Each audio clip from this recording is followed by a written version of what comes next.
네, 대현TV 애청자 여러분 반갑습니다. 네, 대현TV 대표 코너죠. 여의도 2프로 시작하겠습니다. 자, 오늘도 저랑 함께 해주실 여의도의 제갈량 장경상 프로님 소개시켜드리겠습니다. 반갑습니다. 네, 반갑습니다. 자, 장 프로님, 오늘 윤석열 검찰총장에 대한 징계위 2차 심의가 지금 진행되고 있습니다. 대체로 뭐 지난번보다는 해임보다는 조금 더 낮은, 뭐 어쨌든 중징계이긴 한데 정직 정도, 정직 뭐 3개월, 6개월 정도 결정이 오늘 나오지 않겠나, 이런 예상을 하는 것 같습니다. 그렇죠. 네. 지난번에도 말씀드렸지만 사안 자체가 네. 해임을까지 가기에는 해임이나 면직 뭐 이렇게 가기에는 너무 뭐 그렇게 되면 아마 그 단박에 그 역풍을 감당하기 어려울 거고. 네네. 게다가 지금 공수처가 출범을 했잖아요. 그렇죠. 그렇기 때문에 이제 정직도 이제 굉장히 저는 납득하기 어렵다고 생각하는데, 예. 하여간 전국을 운영하는 대통령과 여권 입장에서는 정직을 시켜놓은 상태에서 그 윤석열 총장 뭐 가족들 수사라든가 아니면 지금 네. 진행되고 있는 여러 권력형 비리 수사를 약간 좀 뭉개면서 가족들 수사는 공수처에 넘기면 되잖아요. 그렇죠. 공수처가 가져가면 공수처 되죠. 출범하면 네. 이제 뭐 그 설 지난다거나 이렇게 되면 공수처가 이제 가닥을 잡을 거 아닙니까? 그렇죠. 그러면 아마 가져가기 쉬울 거예요. 그게 뭐냐면 가족들하고 직접 연결되어 있는 사건을 공수처가 다루는 거거든요. 핵심이. 본인도 그렇지만 사실은. 그렇죠. 예. 그렇죠. 맞습니다. 그래서 아마 그렇게 될 가능성이 아주 높지 않을까 싶어요. 자연스럽게. 지금 왜냐하면 수사를 검찰에서 진행되고 있기 때문에 네네. 공수처에서 안 가져갈 수 없어요. 공수처법이 그렇게 돼 있어요. 그러면 가족만 수사하는 게 아니라 어쨌든 윤석열 검찰총장도 거기에 인벌브 되는 거 아닌가요? 아니, 가족 수사의 핵심이 윤석열 총장이 검찰의 고위 관직 관료였기 때문에 네, 그걸 가족들의 활용해서. 뒷배를 봐줬다. 이게 지금 핵심이잖아요. 그렇죠. 당연히 그 공수처가 수사하는 게 그거잖아요. 고위 공직자가 관여돼서 그거에 의해서 네. 그 직권 남용이라든가 이런 거에 의해서 다른 파생적인 사건들이 벌어지고 범죄 사실을 밝혀내는 게 공수처 핵심이잖아요. 그렇죠. 되게 사건이라는 게 뭐 고위공직자 사건이라는 게 본인 사건보다는 본인의 힘에 의해서, 힘의 작용에 의해서 다른 일들이 파생적으로 벌어지는 거잖아요. 주변에서. 맞습니다. 그래서 아마 그렇게 흘러가게 될 가능성이 높지 않을까 싶어요. 그럼 결국에는 쫓아낸다, 찍어낸다, 그거는 뭐 맞는 거네요. 어쨌든 뭐 정직을 하든 뭘 하든 이렇게 징계를 주고 나면 공수처가 가져가서 그 처와 장모에 대한 기소를 또 하려고 들 거고, 그 과정에 뭐 기소장에도 뭐 기소장이든 어디든 윤석열 총장이 좀 뒷배를 봐줬거나 뭐 이런 게 있었다라고 하는 의혹 집어넣고 재판까지 가져가려고 하는 거 아닌가 싶네요. 확실히 이제 목줄을 거는 거죠. 그렇게 그렇죠. 되면. 네. 그렇게 되면 이 정권 말까지 이 목줄을 거는 거죠. 왜냐면 공수처에서 수사가 뭐 하루 이틀에 끝나는 게 아니지 않습니까? 그렇죠. 수사처에서 거기서 뭐 하기 나름이죠. 그게 뭐 특검이나 마찬가지잖아요. 공수처 사실상. 맞습니다. 네네. 특검이나 마찬가지이기 때문에 거기서 하기 나름이거든요. 사실. 어떻게 수사를 하느냐에 따라서. 사실 그러면 윤석열 총장이 내년 7월 달에 퇴임을 한다 하더라도, 정상적으로 퇴임을 한다 하더라도 계속 목줄이 걸리는 거죠. 대선 출마는 어려워진다, 뭐 이렇게 볼 수도 있는 거 아닌가 모르겠습니다. 뭐 그거야 뭐 본인 의지나 뭐 본인의 그러겠지만 뭐 지금 쭉 흘러가는 거나 스타일상 그런 길을 택하기 되게 어렵지 않나 싶어요. 그렇죠. 기본적으로. 근데 이제 정말 중요한 문제는 윤석열 총장을 지금 되게 3개월 정도 예측을 하는데 3개월 정도의 정직을 시킨 상태에서 검찰 차장을 바꿔가지고 지금 현재 검찰에서 지금 하고 있는 여러 가지 권력형, 지금 현 정권에 대한 권력형 비리, 뭐 원전 수사부터 시작해가지고 이런 것들을 뭉개거나 질질 끌거나 아니면 다른 방향으로 틀어볼 가능성. 그렇죠. 네. 이제 그게 이제 사실은 이 소위 해서 윤석열 총장 사건의 또 다른 한 측면인 거죠. 이 정권에서 그렇게까지 물고 늘어지는. 네네. 그래서 그 부분들이 좀 멈추는 게 사실은, 그래서 사실 이것이 4월 재보선에 좀 국민들이 네네. 확실하게 그 여권을 심판해 줘야 그런 사건들이 좀 다시 좀 검찰총장이 좀 정직 상태든지 아니면 이제 검찰차장이 바뀌더라도 네. 검찰 내부적으로 좀 그러면 약간 좀 동요가 되거든요. 기본적으로. 그렇죠. 예. 네. 그래서 결국 국민들이 힘으로, 권력의 힘으로 뭘 누르려고 하면 결국 그거에 대한 대항마는 국민들의 힘이에요. 예. 그렇죠. 국민들의 힘으로 눌러야 돼요. 그 방법밖에 없어요, 사실. 참 이제 국민들이나 아니면 뭐 유튜브를 시청하시는 우리 애청자분들이나 이제 관심은 뭐냐면 윤석열 검찰총장이 그러면 진짜로 정치를 할 것이냐, 대선에 출마할 것이냐, 뭐 이런 걸 텐데, 윤 총장이 이제 지난 10월에 대전지검하고 고검을 방문한 자리가 있었습니다. 그때 이제 아마 검사들하고 뭐 저녁을 먹으면서 이렇게 사담을 좀 나눴는지, 뭐 그래서 그때 나온 얘기 중에 하나가 국가에 대한 봉사를 언급했던 국회 국정감사장에서의 발언은 정치를 하겠다는 의미는 아니었다. 뭐 이런 뉘앙스. 그리고 또 한 가지는 그 얘기를 하게 된 배경이 야당 국회의원의 질문을 했는데 집에서 키우는 개 3마리가 있는데 퇴임 후에 개 3마리 키우겠다고 말할 수 있는, 뭐 그렇게 말할 자리는 아니지 않느냐. 그래서 그냥 의례적으로 고위공직자가 퇴임을 하면 뭐 국가와 사회에 대한 봉사를 하겠다라는 정도의 뭐 이를테면 모범답안 같은 거죠. 그런 걸 제시한 거다. 이런 기사가 사실은 저는 좀 충격적이었습니다. 이게 사실은 윤석열의 본질적인 속마음일 수도 있거든요. 예, 그래서 뭐 이런 걸 기준으로 한다 그러면 출마 의지는 상당히 박약한 거 아닌가 하는 생각도 듭니다. 근데 뭐 윤석열에 대한 기대라고 하는 거는 늘 말씀드리지만 반문에 대한 열망이 계속 이렇게 옮겨붙는 와중에 이제 윤석열이라는 사람이 등장을 한 거, 거기에 옮겨 붙은 거지. 사실은 이제 접신을 한 거죠. 우리 반문에 대한 열망. 네네. 우리 국민들의 상당 부분이 현 정권에 대한 실망감과 그 반감이 윤석열한테 접신을 한 거라고 봐야죠. 그러니까 이게 옮겨 다니는 포인트 중에 하나다. 네. 접진을 한 거죠. 그러니까 윤석열 본인의 의지와 관계 없는 거죠, 그거는. 그래서 우리 국민들이 그렇게 이제 사람을 그냥 선택을 한 거예요. 저게 이제 옮겨 붙은 거죠. 근데 네. 윤석열 뭐 그 거부하고 말고 자식할 게 없잖아요, 사실은. 그게 뭐 그렇죠. 본인 입장에서 국민들이 열망이 그러니까 본인은 본인 스타일대로 일을 한 거고 예. 본인은 본인의 길을 가고 있는데 국민들이 거기다 열망을 태웠으니까. 예. 근데 뭐 그거는 뭐 국민들이든 윤석열이든 누구든지 어떻게 됐든지 간에 다시 또 옮겨갈 수 있는 거죠. 아니면 윤석열 자체는 뭐 그걸 뭐 거부할 수도 있는 거고. 근데 지금까지 스탠스나 이 사람이 살아온 그런 걸 봤을 때는 쉽지는 않을 것 같아요. 본인 스스로 의지를 갖기가 쉽지 않을 것 같아요. 기본적으로. 근데 원래 그러면 의지도 없었는데 우리 국민적 기대치랄까요? 그게 아까 말씀하신 반문에 대한 그 현상으로 해서 이어진 것 같은데, 근데 이게 기대치가 무너졌을 경우에 보수 우파 진영 사람들은 또 한 번 상처를 입겠습니다. 근데 이제 최근에 윤석열 현상 중에서 우리가 좀 눈여겨봐야 될 점은 뭐냐면, 네네. 이제 뭐 대구 경북을 중심으로 한 이제 영남권하고 이제 충청권에서 이제 지지율이 많이 올랐잖아요. 맞습니다. 예. 5, 60대고. 네네. 근데 이 현상의 이면에는 뭐가 있냐면 바로 박근혜에 대한 복수심이라는 게 있는 거예요. 충청. 이게 소위 얘기해서 박근혜 지지층이 네.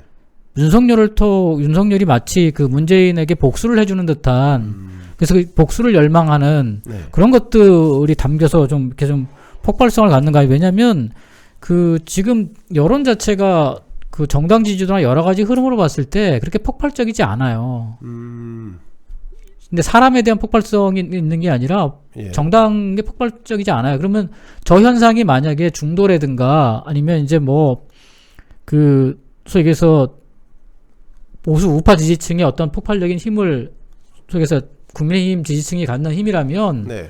국민의힘 정당 지지도도 따라서 올랐어야 돼요. 폭발적으로. 근데 안 올랐습니다. 네, 그 현상이 네. 아니에요. 그러면 달리 봐야 된다는 거죠. 윤석열 현상을. 윤석열 현상의 예, 그럼 예. 상당 부분을 박근혜 대통령에 대한 그렇죠. 어떤 지금 복수? 원래 그 저기 검찰청에다가 화환 놓고 이거는 네. 태극기 부대 스타일이에요. 태극기죠. 예, 이건 뭐 전형적인 예. 강경한 보수들이죠. 네. 그래서 최근에 이제 그게 많이 이제 상승한 거죠. 그러니까 윤석열한테 좀 계속 어떻게 보면 복수를 기대하는 거죠. 복수를.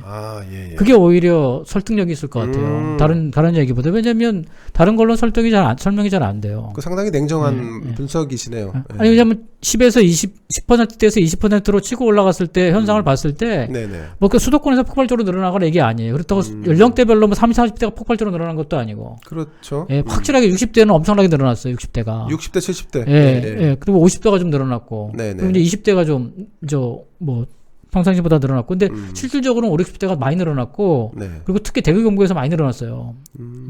부산 경남도 늘어났지만 대구 경북이 확실히 30%가 넘어가고 예, 40% 예. 육박하는 그렇죠, 지지를 그렇죠. 보이고, 맞습니다. 네. 충청권에서도 20%가 넘어가면서 30%로 쭉 넘어가고, 근데 그게 다 네. 되게 이제 충북 지방을 중심으로 한 현상들이란 말이죠. 그러니까 충북이 이제 박근혜 대통령의 뭐죠, 외관인가요? 네. 예, 제가 늘 그 교두부라고 진지라고 하는 서부 경남을 축으로 한 대구 경북 그다음에 충청북도까지 올라오는 이 축이 핵심이에요. 윤석열 예. 지지층에. 그렇죠, 그렇죠. 그렇다면 그 축이 뭐냐? 그 축은 박근혜 지지층하고 그대로 오버랩돼요. 아, 그대로 겹친다는 네, 그대로 거군요. 오버랩돼요. 그게 원래 그 우파 핵심, 우파의 본류라기보다 우파 지지층 핵심이거든요. 서부 경남, 대구 경북 그리고 충북까지 올라오는 라인. 아, 예, 예. 그게 핵심이거든요. 그 벨트를 잡아야 돼요. 사실은 그 우파의 후보가 된다고 하는 사람들은 그 벨트를 잡든가 아니면 수도권을 잡든가 둘 중에 하나거든요.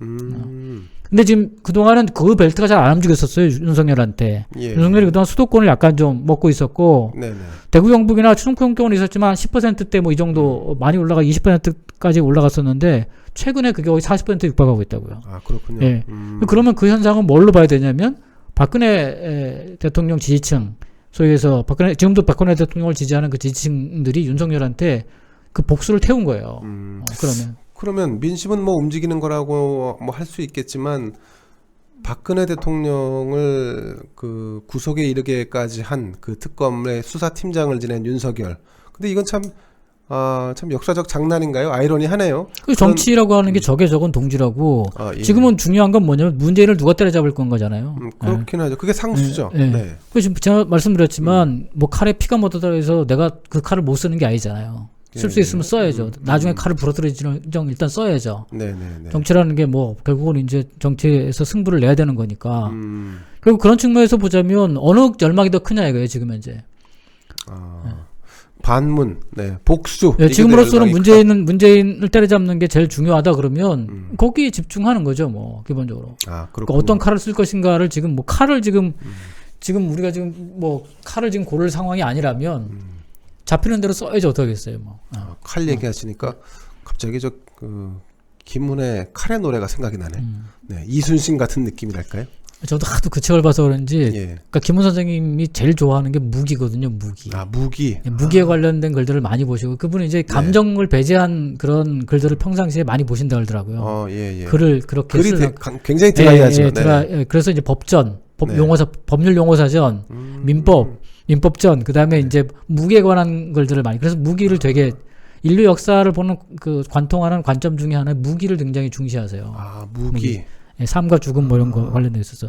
저도 그게 어디 인류학자인가요? 미국의 거기도 아마 보면은 뭐 그다음에 균. 그렇죠. 총균세 할 때. 총균세 할 때. 제레미 누구지? 제레미 무슨 아이고 갑자기 기억이 안 나네요. 네. 제레미까지만 생각나요. 네. 하여튼 그 역사 인류학자도 굉장히 그 세 가지에 주목을 했죠. 그렇죠. 폭력성, 무력이니까 인간에 있어서 이 무력이 지금도 마찬가지잖아요.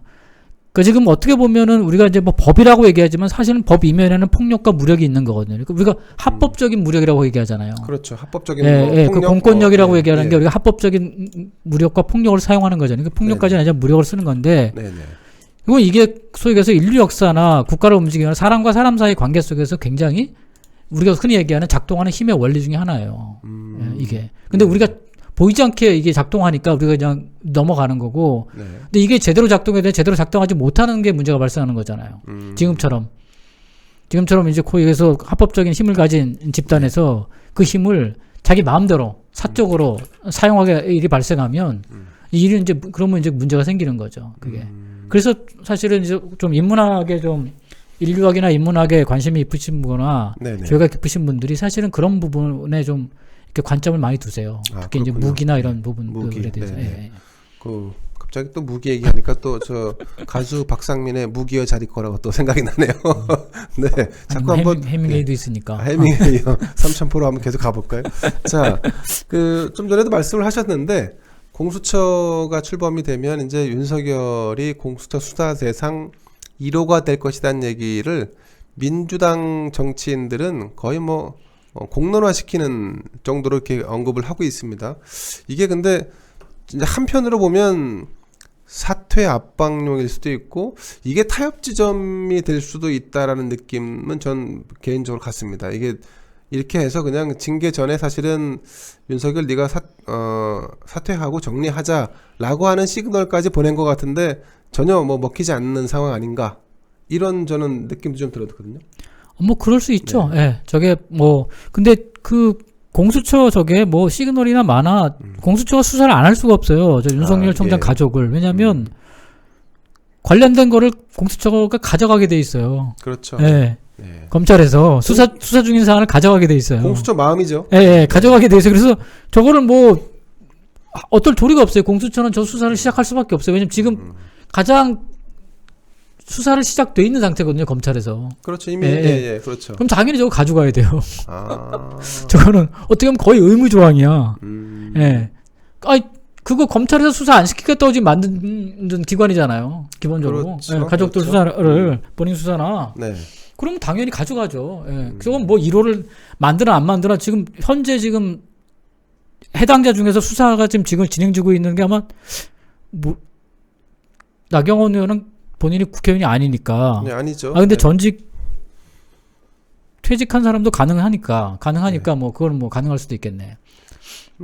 가족들에 대한 수사가 진행 중이면 예. 그러면 당연히 공수처에서 가져갈 수 있는 거죠. 근데 뭐 나경원 전 의원 관련돼서는 혐의가 크게 없어 보이는데 물론 뭐 기소 근데 뭐 가져갈 수는 있는 것, 네, 가져갈 수 그렇죠. 있다는 거죠. 네, 예. 네, 네. 참 이제 큰일 났다 이제 뭐 야당하고 이제 이쪽 사이드에 있는 사람들은 그러니까 여당이 아닌 쪽에 있는 사람들은 언제든지 지금 이런 식으로 수사해서 기소할 수 있다는 얘기인데. 근데 이게 정말 저도 이번에 다시 법을 보게 됐는데 예. 퇴직자도 이제 대상이 되니까 기본적으로 고위공직을 지낸 경우에 그렇죠. 이제 여기 이제 해당하는 이제 저기서 막 나열돼 있으니까 네네. 검찰총장은 이제 별도로 이제 찍어놨죠. 그렇죠. 검사에서도 빼가지고 검찰총장을 별도로 찍어놨고 네네. 경찰청장은 이제 별도로 안 찍어놓고 검찰총장은 이제 와해 기약 못 박아놨는데 그리고 이건 뭐 비껴나갈 수는 없는 사안이에요. 저거는 뭐 아니면 이제 뭐 어느 정도 해가지고 이제 뭐 수의를 한다거나 그럴 수도 있겠지만 뭐 그건 뭐 어떻게 이제 흘러가느냐에 따라서 이제 달라지는 거니까 어떻게 누가 임의적으로 할 수 있는 부분이 아니니까. 네네. 그래서 뭐 딜을 하거나 뭐 그런다는 부분보다는 뭐 어차피 저거는 갈 수밖에 없는 거기 때문에 뭐 저거는 뭐 얘기 하나 많아요 그냥. 자, 이 사건을 주도적으로 이끌어왔던 추미애 법무부 장관, 뭐 그 신복이라고 하는 심재철 법무부 검찰국장 두 사람은 아마 신났을 것 같습니다. 자신들이 처리된 일에 대해서 드디어 우리가 해냈어, 뭐 이런 식으로 생각을 하고 있을지도 모르겠다 싶은데 그래도 정작 추미애는 말을 또 아끼고 있어요. 참, 뭐 전술 전략적이라고 해야 되나요, 이거를? 이제 거의 이제 마무리 단계니까요. 더 이상 추미애도 이제 압박을 많이 받았을 거 아니에요. 그렇죠. 대통령 입장에서 뭐 이게 그리고 이낙연 대표나 정세균 총리나 이런 사람들이 아무리 뭐 힘이 있니 없니 해도 그래도 어른들이고 자기 나름대로 그 진영에서는 네네. 뭐 유력한 사람들이기 때문에 아마 압박을 받았을 거라고 봐요. 그래서 자제시키고 그리고 어차피 뭐 법무부 장관은 공수처 출범하고 이 일이 마무리되면 뭐 그쵸. 교체를 하겠다 뭐 이런 네네. 의지가 있는 거니까 네네. 그런 의미에서 이제 거의 마무리 수순으로 이제 들어가는 거 아닌가 그렇게 싶은 거죠. 예를 들어서 뭐 정직 처분을 내리고 만약에 그런다 그러면 그 반대급부로 추미애를 날릴 수도 있는 거잖아요. 그렇죠. 정직시키고 날릴 수 있는 거지 않습니까? 네네네. 카운터 빠따를 할 수 있는 거잖아요. 근데 되게 모양은 좋게 만들어 주려고 하는 것 같아요. 제가 느낌은 그렇습니다. 그래서 이제 공수처 출범을 계기로 해서 이 문제를 정리하고 가는 거 아닌가 이제 그런 이제 느낌이 드는 거죠. 그렇죠. 그래서 아마 추미애도 지금은 뭐 더 이상 더 이상 뭐 이렇게 바락바락할 뭐 별로 의미가 없는 거 아닌가 싶어요. 나대지 않으니까 뭐 기분은 좋은데 또 저분이 또 가만히 있으니까 또 한편으로는 또 기분이 좀 찝찝하고 아니 저 사람도 철퇴를 맞아야 되는데 경질이 아니라 지금 뭐 모양새 만들어주고 있는 것 같다는 그런 느낌이 좀 들어서 말이죠. 뭐 공수처장이 하고 공수처가 출범되면 뭐 선언문 하나 낭독하고 내가 할 일을 다 했다 뭐 이런 식으로 해서 네네. 뭐 자기 스스로는 뭐 아주 뭐 아름답고 멋있는 퇴진을 꿈꾸고 있을지도 모르죠 뭐.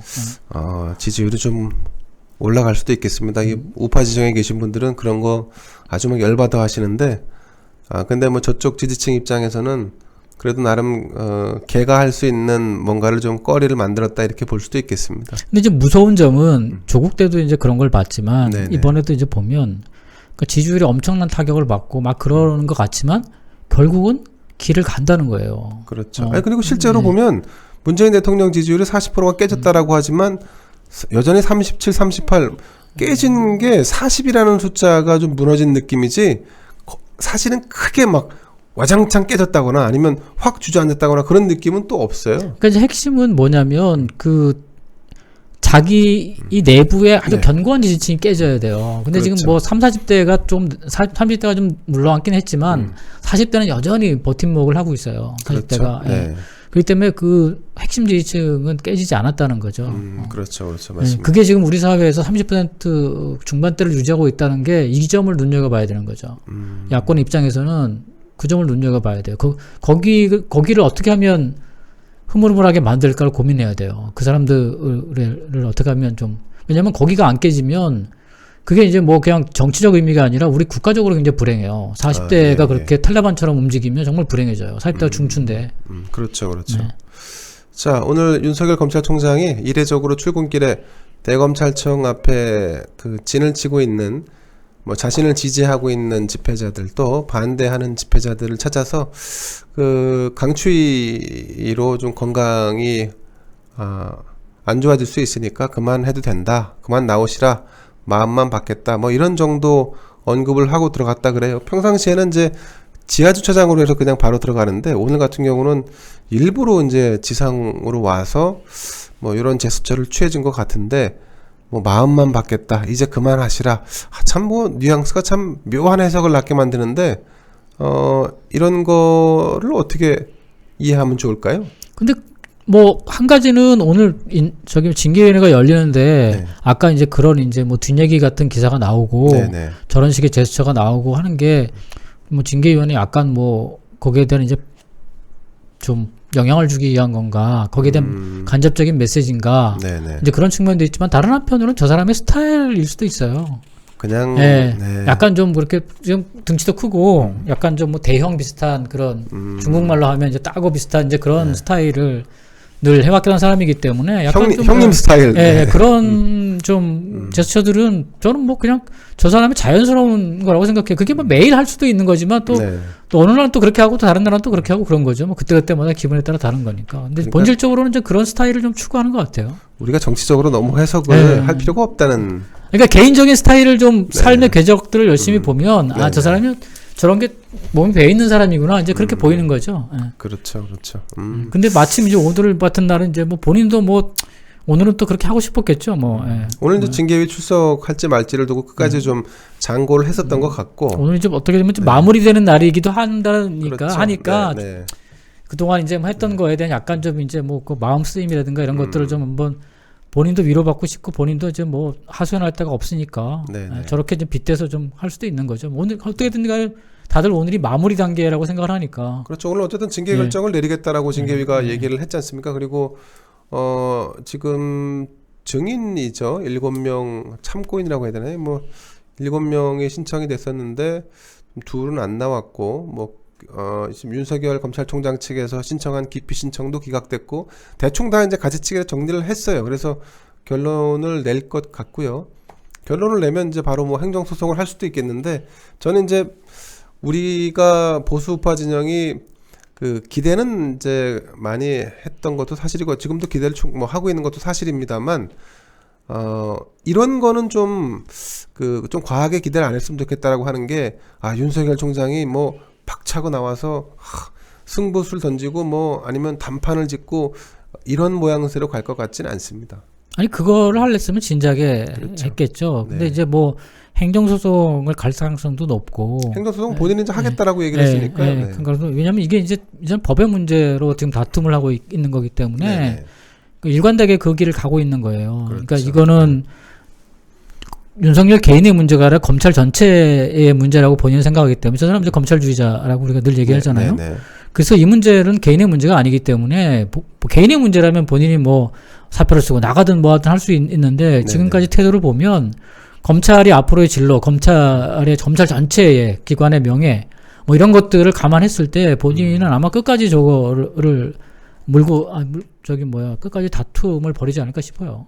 그러니까 법률적인 다툼을 그렇죠. 한다는 거는 이제 사실은 그거는 그 정치적 언어이거나 대중의 어떤 행동은 아닙니다. 그래서 그런 점을 미루어서 윤석열 총장의 앞으로 행보를 그렇게 감안하시는 게 그게 이제 나중에 너무 높은 기대치에 대한 실망감도 좀 줄이는 그런 방법이 아닐까 하는 생각이 듭니다.